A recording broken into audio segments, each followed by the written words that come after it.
여러분 안녕하십니까? 3월 15일 월요일 KTN 뉴스입니다. 오늘 첫 소식은 경기 부양금 관련 소식부터 전해드리겠습니다. 바이든 대통령이 지난 11일 1조 9천억 달러 규모의 경기 부양안에 최종 서명했다는 소식을 보도해드린 바 있는데요. 그에 대한 조치로 개인 현금 지급액 1,400달러가 지급되기 시작했습니다. 관련 내용을 스티브 홍 기자가 보도합니다. IRS에 등록된 은행 계좌로 송금받은 납세자 대다수는 오는 17일까지 입금 내역을 확인할 수 있을 것으로 보입니다.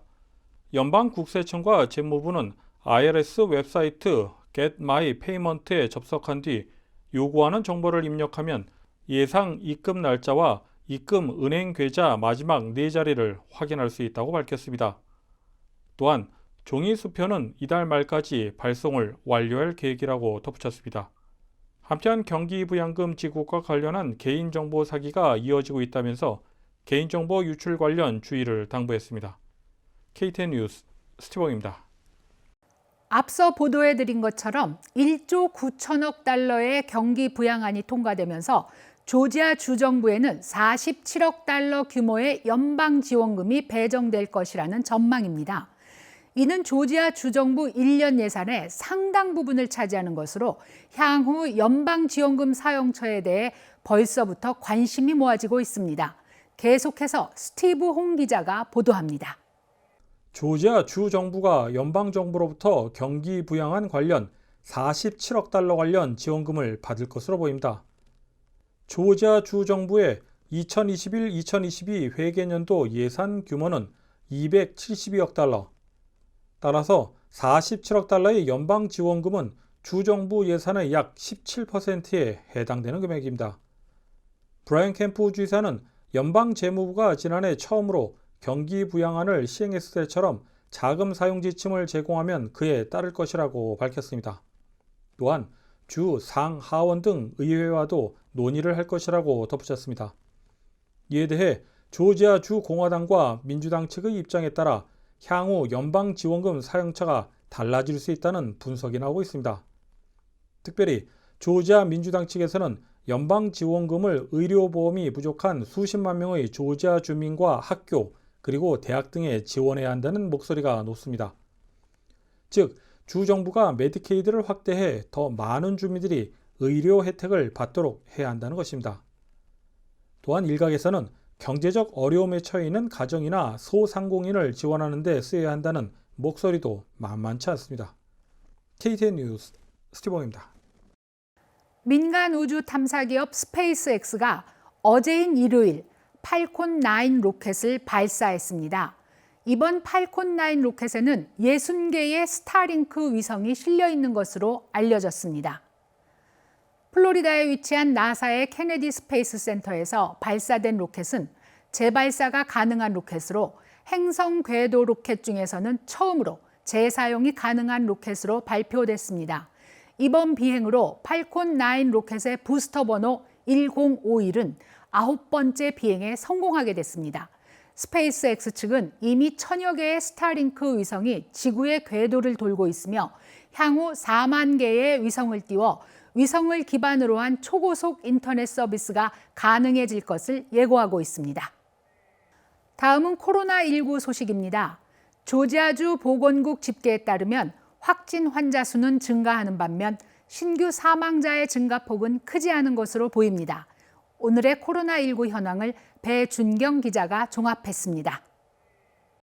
3월 15일 오후 3시 30분 기준 미국 내 코로나19 누적 확진 환자는 3,011만 461명, 누적 사망자는 54만 7,590명입니다.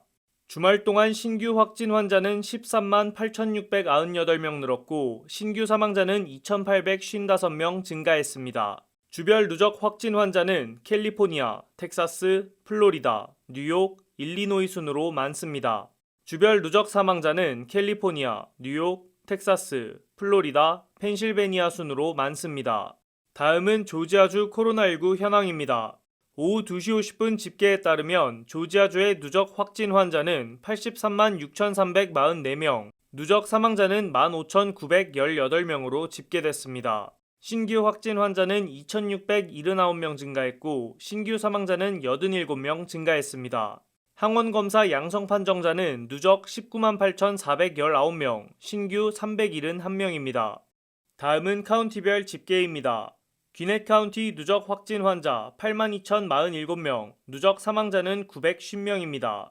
지난주 금요일 대비 신규 확진 환자는 226명 늘었고 신규 사망자는 7명 늘었습니다. 풀턴 카운티 누적 확진 환자 76,408명, 누적 사망자는 1,130명입니다. 신규 확진 환자는 338명 늘었고 신규 사망자는 12명 늘었습니다. 캅 카운티 누적 확진 환자 56,780명, 누적 사망자는 883명입니다. 신규 확진 환자는 233명, 신규 사망자는 3명 늘었습니다. 디캡 카운티 누적 확진 환자 53,217명, 누적 사망자는 828명입니다. 신규 확진 환자는 241명, 신규 사망자는 9명 늘었습니다. 홀 카운티 누적 확진 환자 24,124명, 누적 사망자는 393명입니다. 신규 확진 환자는 32명, 신규 사망자는 2명 늘었습니다. 이상 오늘의 코로나19 현황이었습니다.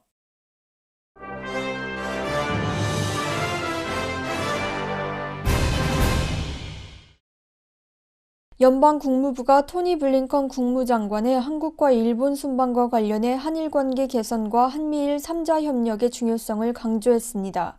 국무부는 대변인 명의의 깨질 수 없는 미일 동맹의 재확인이란 보도자료에서 한미일 협력 강화를 별도 소제목으로 둘 정도로 비중 있게 다뤘습니다. 국무부는 바이든 행정부가 동맹과의 관계는 물론 동맹끼리의 관계 강화에도 노력한다면서 어떤 관계도 일본과 한국 간 관계보다 더 중요하진 않다고 덧붙였습니다. 이를 두고 한미일 공조를 통해 중국을 압박하려는 것 아니냐는 해석도 나오고 있습니다. 제양군인회 남부지회 이춘봉 회장이 어제인 14일 향년 74세의 일기로 별세했습니다. 제양군인회 관계자에 따르면 고인은 지난 2월 7일 제양군인회 미 남부지회 제9대 회장으로 당선됐습니다. 하지만 폐렴 증세로 인해 한 달 이상 입원해 투병해왔습니다. 이 회장은 35년간 육군에서 복무했으며 베트남전에 참전하기도 했습니다. 한편 제양군인회 측은 조만간 장례 일정을 발표할 예정이라고 밝혔습니다. 애틀랜타 프린트메이커 스튜디오가 15명의 현역 작가들의 작품을 모아 아그네스 스캇 대학 소재 달튼 갤러리에서 전시회를 진행 중입니다. 이번에 전시되는 작품들의 제작 의도는 작품들이 대화를 유도하는 매개체로서 우리를 성장하게 하고 배우게 하며 세상을 다른 시각으로 볼 수 있게 유도한다고 알려졌습니다. 더불어 작품들을 통해 서로가 소통하며 이것이 결국 서로를 이어준다는 점이 가장 중점적인 의도라고 발표되었습니다. 전시회는 4월 23일까지 이어지고 사전 온라인 예약을 통해서 관람하실 수 있습니다. NFL 통산 최다 패싱 야드 기록을 보유하고 있는 뉴올리언스 세인츠의 전설적인 쿼터백이자 역대 최고의 패서였던 드류 브리즈가 은퇴를 선언했습니다. 2010년 슈퍼볼 우승자이자 슈퍼볼 MVP 역시 수상한 드류 브리즈는 자신의 20년간의 커리어를 마감하게 되었습니다. 2001년도 드래프트 출신인 브리즈마저 은퇴함으로써 2000년부터 2004년 사이에 NFL 드래프트 출신은 이제 톰 브래디밖에 남지 않게 되었습니다. 전설적인 선수의 은퇴를 기념하기 위해 뉴올리언스 세인츠의 가장 큰 라이벌인 애틀랜타 팔코스 구단 또한 구단 공식 트위터 계정을 통해 브리즈에게 감사를 표하기도 했습니다. 드류 브리즈는 MBC 스포츠에서 해설직을 맡을 것으로 알려졌습니다. 이상으로 3월 15일 KTN 뉴스를 모두 마칩니다. 시청해주신 여러분 고맙습니다.